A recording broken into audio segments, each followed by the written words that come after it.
राम मंदिर भूमि पूजन पर गाए भजन की गायिका आभा द्विवेदी व गीतकार विपिन गौर से विशेष वार्ता। आज हम आपकी मुलाकात कराते हैं एक ऐसी भजन गायिका से जो न केवल 3 वर्ष की उम्र से भजन गायकी के क्षेत्र में परचम लहरा रही है, बल्कि वह ब्रजभाषा सहित विभिन्न प्रांतों की बोलियों में समान अधिकार के साथ गायकी का हुनर रखती है।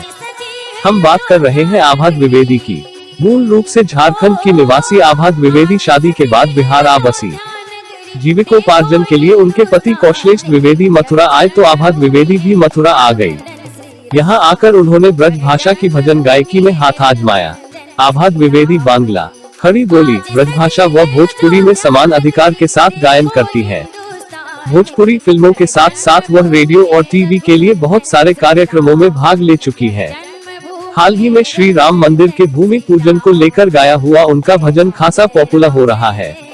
इस भजन को लिखा है मथुरा गोवर्धन के रहने वाले शिक्षक विपिन गौर ने। पेशे से शिक्षक विपिन गौर पिछले 10 साल से गीत और कविताएं लिख रहे हैं। आज सजी है अयोध्या नगरी देखो हिंदुस्तान की गीत भी उन्होंने लिखा है और इसे आवाज से सजाया है आभा द्विवेदी ने। आइए मुलाकात करते हैं सुरों की शहजादी आभा द्विवेदी और गीतों के सरताज विपिन गौर से। तेरो नाच जाएगो के बाद आपका एक और गीत जो अयोध्या राम मंदिर भूमि पूजन को लेकर है, वो भी सुर्खियों में है। ये गीत सभी के लिए मैंने गाया है ताकि हमारे अंदर जोश होना चाहिए। राम मंदिर जो बनने वाला है उसके लिए जो हमारे बीच में जितने हम भक्त जो थे राम भक्त हैं, उन्हें हम राम भक्त ही कहेंगे, जिन्होंने चांदी की ईंट देकर अपना प्रभु के शरण में अपना जगह बनाया है। तो मैं इस चीज़ को देखी तो मेरे मन में जगह कि मुझे भी कुछ उनके लिए करना चाहिए। मैं कैसे क्या समर्पित करूं? तो मैंने सोचा कि मैं तो अपना गीत ही प्रस्तुत कर सकती हूं, प्रभु के चरण में डाल सकती हूं।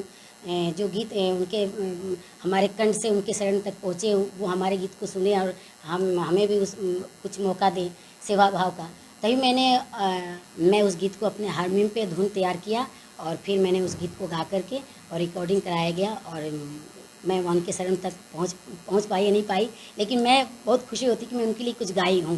इसका आप कह रहे हैं आज सजी है अयोध्या नगरी देखो हिंदुस्तान की, तो इस गीत को मैंने लिखा है और आभा जी ने इसको स्वर दिया है।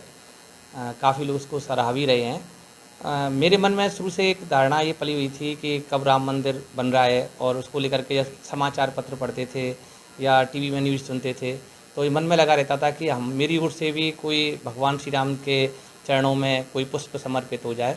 तो उस धारणा को रखते हुए मैं इस पल का इंतज़ार कर रहा था और जैसे ये तय हुआ कि भूमि पूजन 5 अगस्त को होना है तो मैंने इस गीत को लिखना शुरू कर दिया और 5 अगस्त को ही हमने ये गीत निकाला है जिसको आभा जी ने स्वर दिया है और जिसे आप सब सुन रहे हैं।